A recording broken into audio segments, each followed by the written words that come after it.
Ustadz Imam Bashori membangun usahanya dengan mengedepankan jujur dan amanah. Ia berhasil membangun bisnis travel umroh dan haji di bawah bendera agen travel umroh Multazam Utama Tour. Kini Multazam menjadi salah satu biro travel umroh dan haji terbesar di tanah air. Putra dan putri Imam Bashori melanjutkan usaha itu dengan prinsip-prinsip 29 karakter luhur.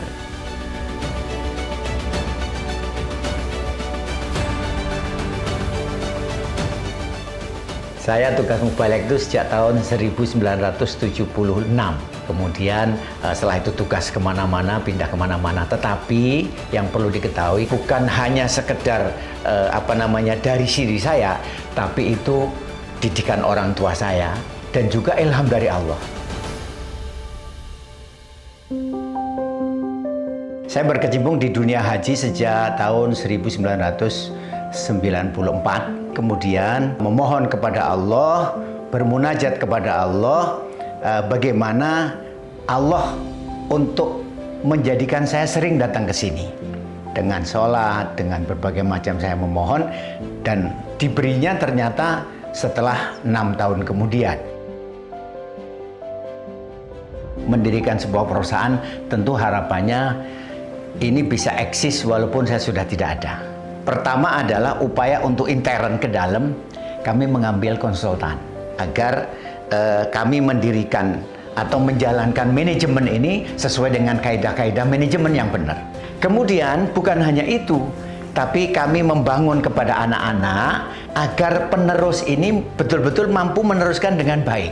Kita contohi bagaimana bisa mewujudkan 29 karakter itu, karena memang di sini amanah dan jujur itu tidak bisa ditawar di perusahaan kami. Jadi poin yang utama. Anak saya tidak langsung kerja di Multazam.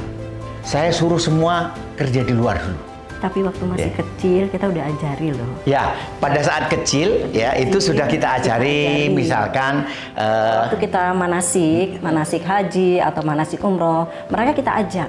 Mereka harus tahu bahwa ini loh pekerjaan mama papahnya, ini loh seperti ini. Dan dia juga nggak ragu-ragu untuk membantu kita gitu. Sampai dia bertanya, "Mama, boleh nggak aku bantu?" "Oh silakan bantu." Kita ajak seperti itu agar mereka bisa paham ya bahwa pekerjaan kita tuh seperti ini.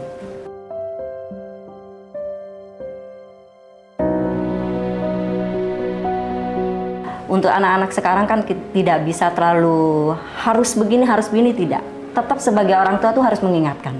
Jadi paling tidak ada salah satu karakter yang sudah bisa dijalankan secara tertib. Kalau karakter yang ditanamkan sebenarnya disiplin sama mandiri sih gitu kan. Kalau disiplin itu tentunya berkaitan sama ibadah, sholat 5 waktunya, tepat waktu, terus juga jam masuk kantor pun juga harus tepat waktu nih walaupun kita as a owner gitu kan. Jadi tetap harus tepat waktu, disiplin. Dan lebih berasa sekarang tuh ya semuanya jadi bisa tertata dengan rapi.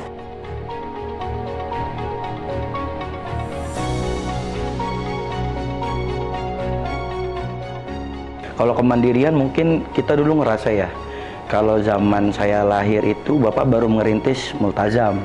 Jadi bisa dibilang tiap bulan sering banget ditinggal kalau waktu saya masih kecil. Jadi itu yang membuat kita ya udah harus lebih kuat mandiri sih tapi tepatnya. Ya kuncinya konsisten dan mandiri sih, kalau dua itu yang menjadi tolak ukur kita dalam sekarang bisa melanjutkan sebagai generasi baru di perusahaan ini.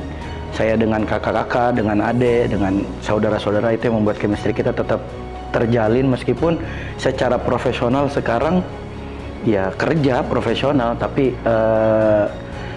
sebelum masuk ke dunia profesional chemistry itu udah terbangun sih sebenarnya.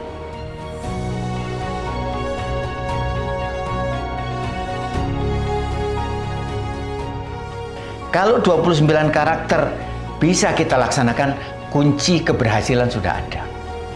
Minimal itu dari 3 sukses dan 6 tobiat luhur. Ini 6 tobiat luhur itu kalau dia lakukan, laku di mana-mana. Orang itu jujur, amanah, bisa kerjasama, ya itu laku di mana-mana, bukan hanya sekedar di usahanya sendiri, tapi di mana-mana laku.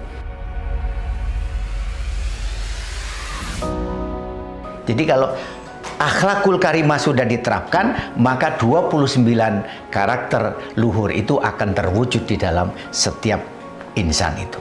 Kunci keberhasilan dunia dan akhirat adalah di 29 karakter itu. Itu yang perlu kita pahami dan perlu kita amalkan, kita aplikasikan di dalam kehidupan kita sehari-hari.